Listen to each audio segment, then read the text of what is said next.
এলাকাবাসী, আপনারা এখনো যারা রাস্তাঘাটে ঘোরাফেরা করছেন, আপনাদের বিনীত অনুরোধ করছি মাহফিলে এসে বসার জন্য। রাস্তাঘাটে মেয়েরা যেভাবে ঘোরাফেরা করছে, মনে হচ্ছে যে এখানে হিন্দুদের কোনো পূজা অথবা মেলা হচ্ছে। রাস্তাঘাটে নারী পুরুষ সেভাবে ঘোরাফেরা করছেন, এগুলো মুসলিমদের আচরণ নয়, এগুলো অমুসলিমদের শিষ্টাচার, অমুসলিমদের নীতি নিয়ম। এগুলো পরিহার করে পবিত্র কোরআন ও সহিহ হাদিস থেকে আলোচনা হবে। এখানে এসে বসে গুরুত্বপূর্ণ আলোচনা শোনার জন্য বিনীত অনুরোধ করছি।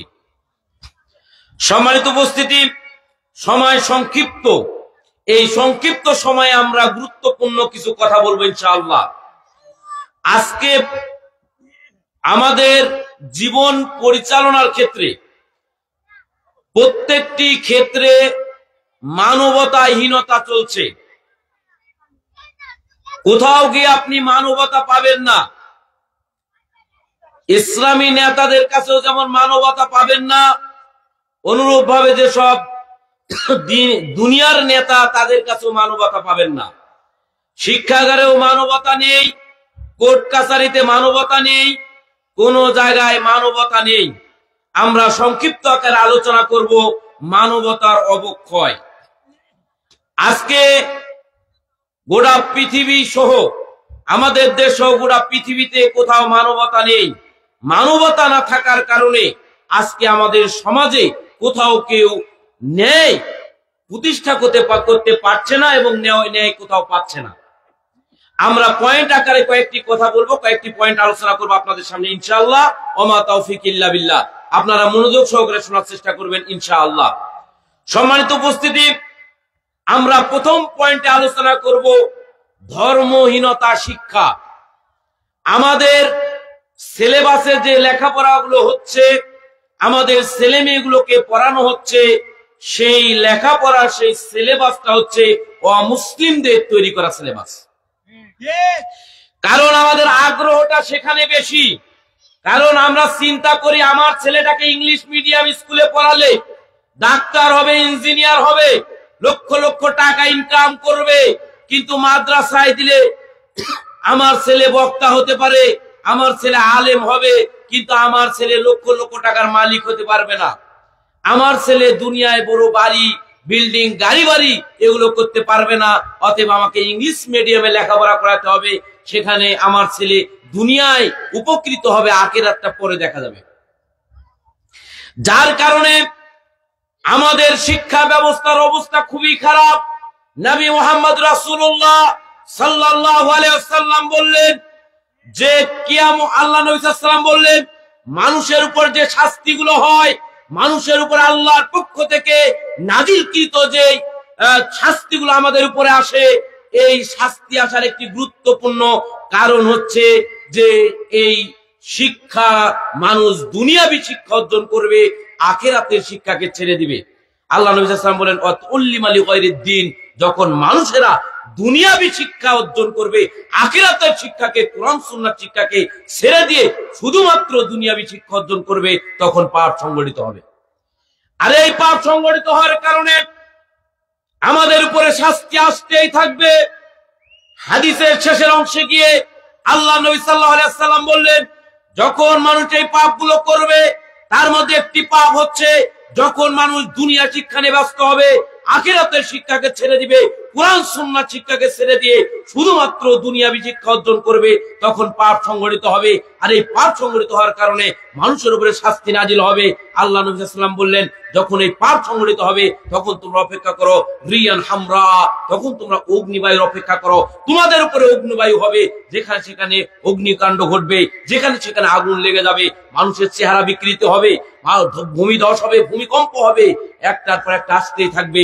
পুতির মালা ছিঁড়ে গেলে যেমন পুঁতিগুলো একটার পর একটা ঝরতে থাকে, অনুরূপ ভাবে মানুষ যখন এই পাপগুলো করতে থাকবে, তখন মানুষের উপর একটার পর একটা শাস্তি আসতেই থাকবে।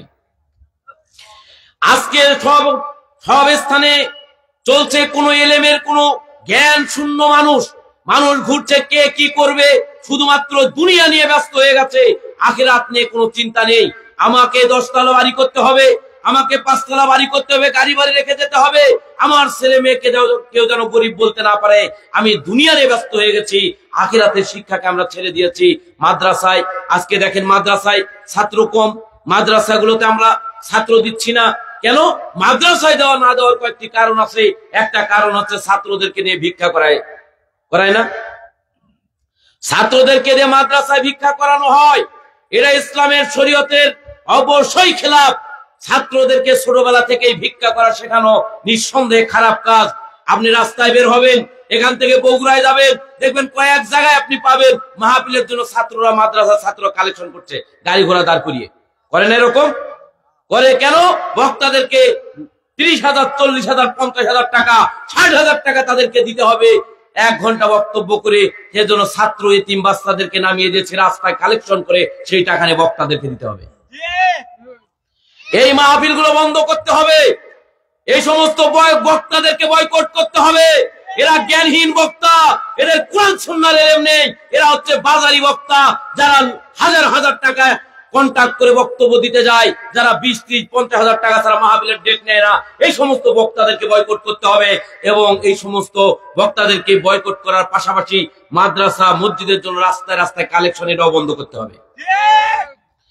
এগুলো অবশ্যই বন্ধ করতে হবে। যারা এগুলো করছে তারা, তাদের মধ্যে ইসলামী জ্ঞান নেই, কোরআন সুন্নাহর জ্ঞান নেই, যার কারণে তাদেরকে দিয়ে যত রকমের খারাপ কাজ এগুলো তাদেরকে দিয়ে হচ্ছে। ইসলাম কি ভিক্ষা করার শিক্ষা দেয়?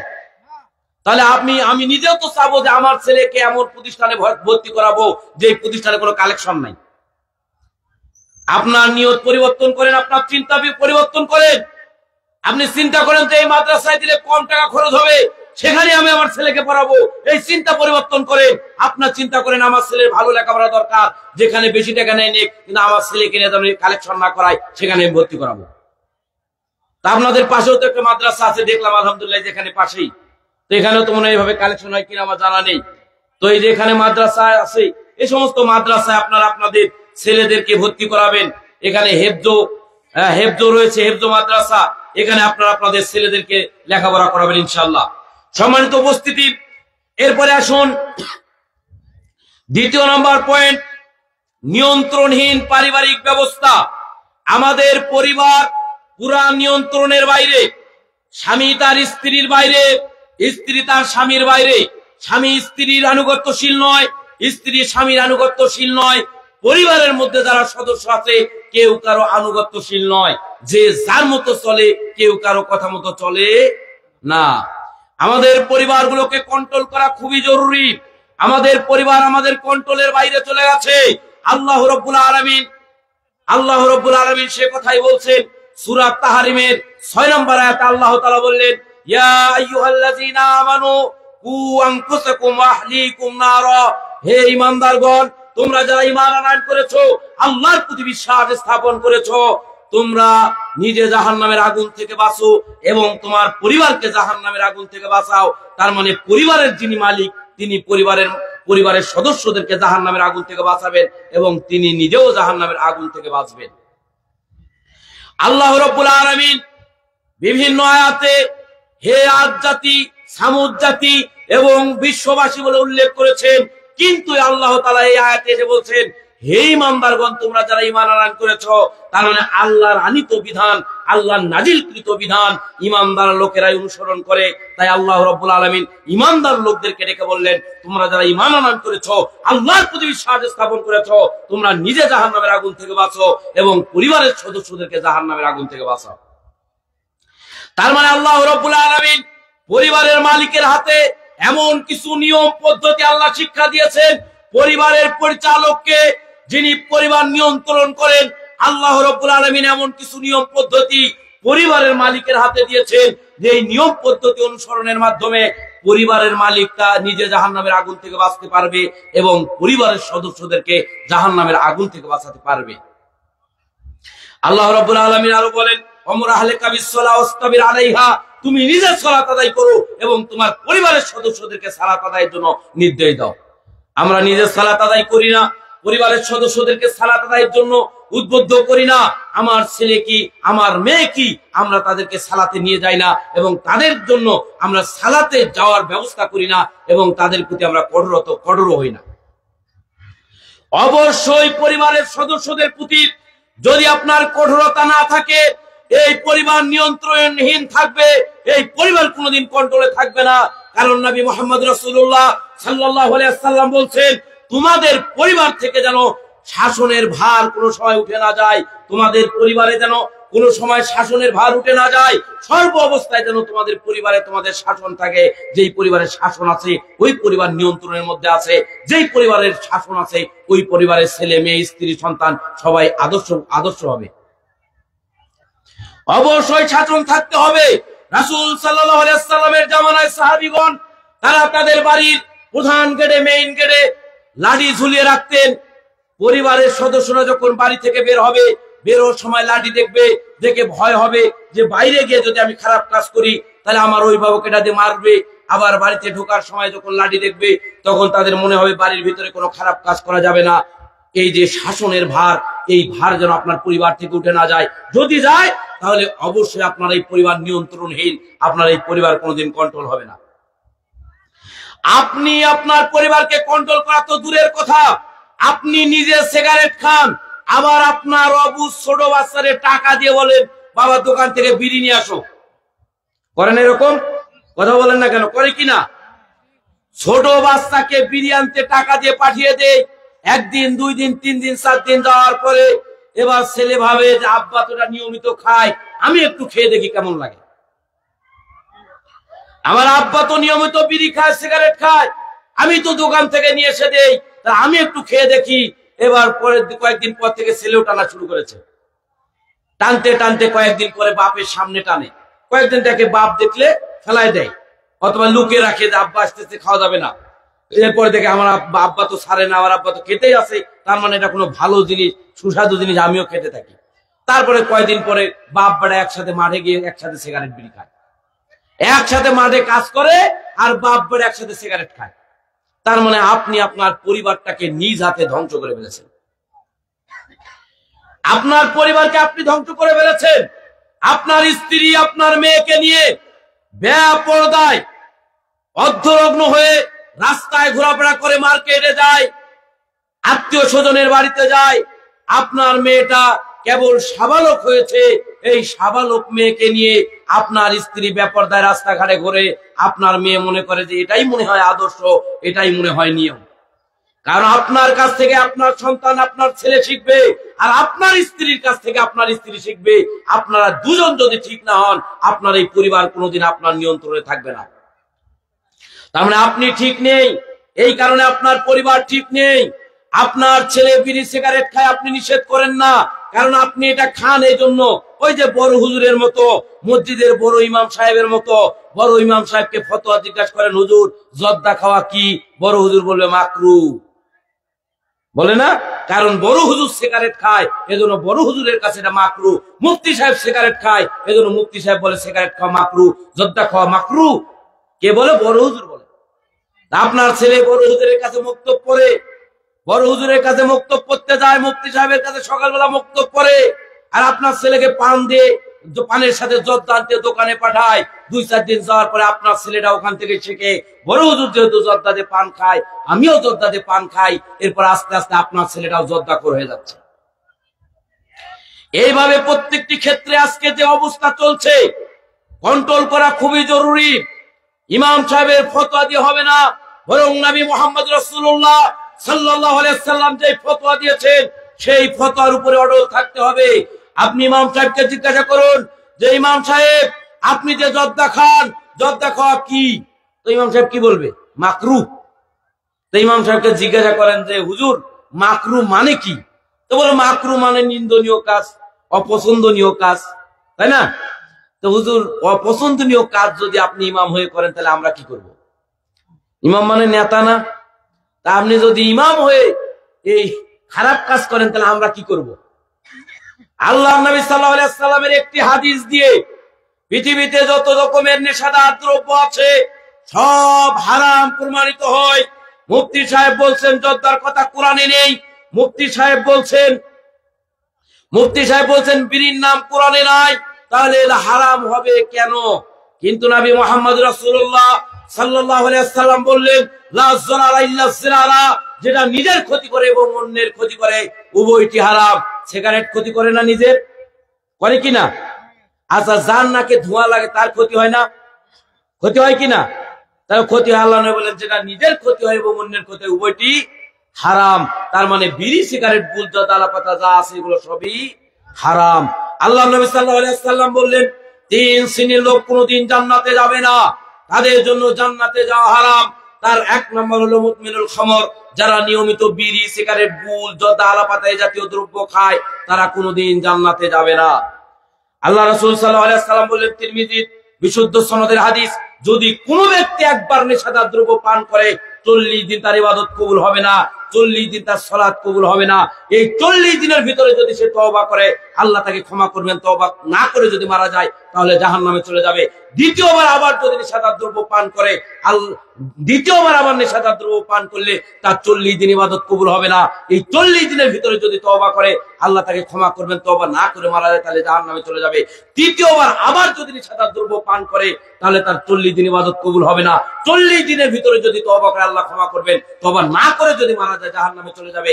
চতুর্থবার আবার যদি নেশাদার দ্রব্য পান করে আল্লাহ তাকে রাদাগাতুল খাবাল খাওয়াবেন। রাদাগাতুল খাবাল হচ্ছে জাহান্নামীদের শরীর থেকে বের হওয়া দুর্গন্ধযুক্ত রক্ত এবং পুজ।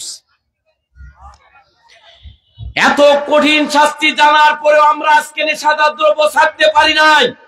আমাদের পরিবারে নেশাদার দ্রব্য আছে, ছেলে খায়, বাপ খায়, মা খায়, সবাই নেশার সাথে জড়িত, যার কারণে আজকে কারো ইবাদত কবুল হচ্ছে না, কারণ সবাই নেশার সাথে জড়িত। সম্মানিত উপস্থিতি, নেশাদার সব দ্রব্য সম্পর্কে একটি হাদিস বলে আমি সামনের দিকে আলোচনা নিয়ে যাব। এই হাদিসটা যদি আজকের মাহফিল থেকে মুখস্থ করে যেতে পারেন, যারা বিড়ি খান, সিগারেট খান, গুল খান, জর্দা খান, তারা আশা করা যায় কোনো জ্ঞান সম্পূর্ণ ব্যক্তি, কোনো বিবেক সম্পূর্ণ ব্যক্তি, কোনো হায়া সম্পূর্ণ ব্যক্তি এই হাদিস শোনার পর আর বিড়ি সিগারেট ধরতে পারবে না। সহিহ মুসলিমের হাদিস, আল্লাহ নবী সাল্লাল্লাহু আলাইহি ওয়াসাল্লাম মেরাজে গেলেন। অনেক বড় হাদিস, আমি ওইদিকে যাচ্ছি না। আল্লাহ নবী সাল্লাল্লাহু আলাইহি ওয়াসাল্লাম মেরাজে গেছেন, আপনারা জানেন না? মেরাজে গিয়ে জাহান্নাম দেখতে গেলেন। জাহান্নামে গিয়ে দেখলেন অসংখ্য নারী আর নারী, পুরো জাহান্নাম নারী আর নারী, অসংখ্য নারী যাদের শরীরে কোনো কাপড় নেই, উলঙ্গ নারী আর নারী, অসংখ্য উলঙ্গ নারী, জাহান্নাম ভর্তি নারী আর নারী, তারা উলঙ্গ, তাদের যৌনাঙ্গ যে হায়েজ মাসিকের দুর্গন্ধযুক্ত রক্ত বের হচ্ছে। এই রক্তের ব্যাপারে আল্লাহ নবী সাল্লাল্লাহু আলাইহি ওয়াসাল্লাম বললেন, এত দুর্গন্ধ জাহান্নামীদের শরীর থেকে বের হওয়া রক্ত, জাহান্নামীদের শরীর থেকে বের হওয়া রক্ত এত দুর্গন্ধ, যার এক ফোঁটা যদি দুনিয়াতে ফেলা যেত পুরা পৃথিবীর মানুষের দুর্গন্ধে পৃথিবীতে বসবাস করতে পারবে না। জাহান্নামীদের শরীর থেকে বের হওয়া রক্ত এবং পুজ এত দুর্গন্ধযুক্ত, যার এক ফোঁটা পৃথিবীতে ফেললে গোটা পৃথিবীর মানুষের দুর্গন্ধে টিকতে পারবে না। এরপরে আল্লাহ নবী সাল্লাল্লাহু আলাইহি ওয়াসাল্লাম দেখলেন এই দুর্গন্ধযুক্ত রক্ত কিছু মানুষকে খাওয়ানো হচ্ছে। আল্লাহ নবী সাল্লাল্লাহু আলাইহি ওয়াসাল্লাম হতভম্ব হলেন, জিজ্ঞাসা করলেন, জিবরাইল আলাইহিস সালাম কে, এরা কারা? এরা কি এমন অপরাধ করেছে, কি এমন পাপ করেছে যে পাপের কারণে তো জঘন্যতম শাস্তি হচ্ছে? জিবরাইল আলাইহিস সালাম বললেন, এরা আপনার উম্মত, যারা পবিত্র মুখ দিয়ে অপবিত্র জিনিস ভক্ষণ করেছে, যারা বিড়ি সিগারেট গুল জর্দা পাতা এগুলো খেয়েছে, তাদের জন্য এই শাস্তি। অতএব সম্মানিত দিনী ভাই, যখন আপনি সিগারেট হাতে নেবেন তখন যেন আপনার এই হাদিস স্মরণ হয়, আপনি সিগারেট খাচ্ছেন না অন্য কিছু খাচ্ছেন, আর যখনই স্মরণ হবে তখনই সিগারেট ভেঙে ফেলে দিন, ফেলে দিয়ে আল্লাহকে বলুন, আল্লাহ আর কোনোদিন আমি সিগারেট ধরবো না। গভীর রাতে উঠে 2 রাকাত সালাত আদায় করে আল্লাহকে বলুন, আল্লাহ আমি সিগারেট ছেড়ে দিয়েছি, আর কোনোদিন সিগারেট খাবো না। পানের সাথে যখন জর্দা খাবেন তখন যেন এই হাদিস স্মরণ হয়, আর যখন স্মরণ হবে তখন জর্দা ফেলে দিন, ফেলে দিয়ে আল্লাহকে বলুন, আল্লাহ এই যে জর্দা ছেড়ে দিলাম আর কোনোদিন ধরবো না, ইনশাআল্লাহ আল্লাহ আপনাকে ক্ষমা করবেন, এছাড়া বাঁচার কোনো পথ নেই। সম্মানিত উপস্থিতি, বলতেছিলাম এরপরে আসলো 3য় নম্বর পয়েন্ট, বিচারহীনতা। আপনার পরিবারে যেমন ন্যায় বিচার নেই, আপনার ফ্যামিলিতে যেমন ন্যায় বিচার নেই, আপনার সমাজে ন্যায় বিচার নেই, আপনার থানায় ন্যায় বিচার নেই, আপনার কোর্ট কাছারিতে ন্যায় বিচার নেই। এই বিচারের স্থানেও মানবতাহীনতা, এখানে কোনো মানবতা নেই। আজকে আপনি কোর্ট কাছারিতে যাচ্ছেন, আপনার কেস আছে, বছরের পর বছর কেস ঘুরতেছে, কেসের কোনো সমাধান নেই। সেখানে ইট থেকে নিয়ে যা কিছু আছে সবই ঘুষখোর। কোর্ট কাছারিতে যারা চলাফেরা করে সবাই ঘুষখোর। ঘুষ ছাড়া আপনার কাগজ নড়বে না। আপনার মোহরি কবে টাকা, আপনার উকিল কবে টাকা, কাগজ তুলতে যাবেন টাকা, টাকার টাকা, যেখানে যাবেন সেখানে শুধু টাকার টাকা। আগে টাকা দেন, আগে টাকা দেন, আগে টাকা দেন। সেখানে কি মানবতা আছে? মানবতা নাই। সেখানে যেমন মানবতা নেই, ঠিক অনুরূপ ভাবে আপনার ফ্যামিলি, আপনার পরিবারের ভিতরে মানবতা নেই। আপনার বাপ মারা গেছে, আপনি জমি ভাগ করে নিচ্ছেন, আপনার বোনকে দিয়েছেন ওই মাঠের মধ্যে বিলের জমি, আর আপনি নিয়েছেন গাবতলী বাজারের জায়গাটা, আপনি নিচ্ছেন ভালো জায়গাটা, আর আপনার বোনকে দিচ্ছেন আপনি ওই মাঠের জায়গা, বিলের জায়গা আপনি দিচ্ছেন। তাহলে এবার বলেন আপনার ভিতর কি মানবতা আছে? মানবতা আপনার ভিতরে নেই। আপনার ভিতরে মানবতা নিয়ে আসতে হবে। বিচার প্রত্যেকটি ক্ষেত্রে আপনার পরিবারে এই কাজটি করতে হবে। আপনার বাবা মারা গেলে অবশ্যই আপনার বোনকে আপনি যেখানে যেখানে নেবেন আপনার বোনকেও সেখানেই দিতে হবে। আপনি ভালো নেবেন, তাকে খারাপ দিবেন, এটা কোনোদিন হতে পারে না। আপনি বোনকে ঠগিয়ে আপনি 1000 বার হজ করে জান্নাত পাওয়ার কোনো সুযোগ আপনার নেই। আপনি যত ইবাদতই করেন, আপনি যদি আপনার বোনকে ঠগান, আপনি যদি আপনার ফুফুকে ঠগান, আপনি যদি আপনার মেয়েকে ঠগান, আপনি যদি তাদের হক নষ্ট করেন, আপনি যত ইবাদত করেন আপনার ইবাদত দিয়ে জান্নাত হবে না। কারণ আল্লাহ রাব্বুল আলামিন আরেকজনের হক নষ্টকারীকে ক্ষমা করে দিবেন না, বরং যার হক নষ্ট করেছে তার হক তাকে পূরণ করে দিয়ে এরপরে আপনাকে জান্নাতে যেতে হবে। অতএব সম্মানিত দিনী ভাই, আসুন আমরা সর্ব অবস্থায় চেষ্টা করব যে আমরা সর্ব অবস্থায় আমরা চেষ্টা করব মানবতা যেন বজায় থাকে, কোরআন সুন্নাহর দিকে অনুসরণ করতে হবে। এরপরে হচ্ছে পর্নোগ্রাফি। আজকে আমাদের পরিবারগুলোকে কন্ট্রোলের বাইরে চলে গেছে। কারণ হচ্ছে আমার ছেলেকে মোবাইল কিনে দিয়েছি, আমার মেয়েকে মোবাইল কিনে দিয়েছি, অ্যান্ড্রয়েড মোবাইল কিনে দিয়েছি। আমার ছেলেটা সারা রাত ধরে একজন মেয়ের চরিত্র ধ্বংস করছে, আমার মেয়েটা সারা রাত ধরে অপর পুরুষের চরিত্র ধ্বংস করছে, সারা রাত ট্রেডিং করছে, আমার মেয়েটা সারা রাত ধরে ভিডিও কলে উলঙ্গ ছেলের সাথে কথা বলছে, আমার ছেলেটা সারা রাত ধরে উলঙ্গ মেয়ের সঙ্গে কথা বলছে, আর আমি নিজেকে দিনদার পরহেজগার মনে করছি। এই পরহেজগারিতা দিয়ে কোনোদিন জান্নাত হবে না। আপনার ছেলে মেয়েকে মোবাইল কিনে দিয়েছেন আর কাজে লাগিয়ে দিয়ে সারা রাত ধরে আপনি তাহাজ্জুদের সালাত আদায় করছেন। আপনার এই তাহাজ্জুদের সালাত আপনাকে নাজাত দিতে পারবে না যতক্ষণ পর্যন্ত আপনার ছেলে মেয়েকে আপনি কন্ট্রোল না করবেন। আপনার ছেলে মেয়ে সারা রাত এগুলো করে, আপনি এগুলো ভুরুক্ষেপ করেন না। কারণ আপনার ছেলেকে নিয়ন্ত্রণের জন্য যে কাজটি করা দরকার সেটা আপনার ছেলে প্রাপ্ত বয়স্ক হওয়ার সাথে সাথে বিবাহ দেওয়া দরকার ছিল। আপনার মেয়ে যখন বালেগা হয়েছে তখনই বিবাহ দিতে হবে। আয়েশা সিদ্দিকা রাদিয়াল্লাহু আনহার বিয়ে হয়েছে 6 বছর বয়সে এবং রাসূল সাল্লাল্লাহু আলাইহি সাল্লামের ঘরে গেছে 9 বছর বয়সে। বুঝলাম আমাদের দেশে আবহাওয়া বিভিন্ন দিক পরিবর্তন হতে পারে, এক্ষেত্রে আপনি 12 বছর 13 বছর যখন বয়স হয়ে যাবে বালে ঘর সাথে সাথে বিবাহ দিতে হবে। কিন্তু আমাদের সমাজের সমস্যা হলো যখন আপনার ছেলে পাপ করছে মোবাইলে তখন আপনি চিন্তা করছেন না। যখন আপনার ছেলে বলছে আব্বা আমি তো নিয়ন্ত্রণ করতে পারছি না নিজেকে, আমাকে দিয়ে পাপ হচ্ছে, আমাকে বিয়ে করায় দেন, তখন আপনি বলছেন তুমি খাও বাপের হোটেলে, বউকে খাওয়াবে কি? বলি না আমরা এটা? আমরা আমাদের ছেলেদেরকে বলি তুমি তো বাপের হোটেলে খাও, লেখাপড়া করো, লেখাপড়া শেষ করো, চাকরি করো, তারপর তোমাকে বিবাহ দেওয়া হবে, কিন্তু তুমি তো বাপের হোটেলে খাও, তোমার বউকে খাওয়াবে কি? এই কথা বলে ছেলেকে লেখাপড়ার লাইনে শুরু করে দিয়েছি। ছেলে বুঝতে আমার বাপ আমাকে বিয়ে দিবে না। এই অবস্থায় যত দূর করা যায় তত দূর কোনো সমস্যা নাই। কিন্তু আপনি কি জানেন আপনার ছেলে যতদিন পর্যন্ত পাপ করবে, জিনা করবে, সমপরিমাণ পাপ আপনার আমলনামায় লেখা হবে। আপনার যদি 5টা ছেলে হয় আর 3টা মেয়ে থাকে, তো আরেকটা যদি মেয়ে হয় তাহলে মেয়েটাকে ডাস্টবিনে ফেলবেন নাকি বাকি ছেলের মেয়েদের মতো তাদেরকে বড় করবেন? আমার কথা বুঝতে পারেন নাই? ধরেন আপনার 2টা ছেলে 2টা মেয়ে আছে, তো আল্লাহ যদি আর একটা মেয়ে দেয় ওই মেয়েকে ডাস্টবিনে ফেলবেন নাকি ওই মেয়েটাকেও বাকি মেয়েদের মতো বড় করবেন? বাকি মেয়েটার মতো তাকে খাবার দিবেন, ভরণ পোষণ দিবেন, কাপড় চোপড় দিবেন, লেখাপড়া করাবেন, করাবেন না? অবশ্যই করাবেন।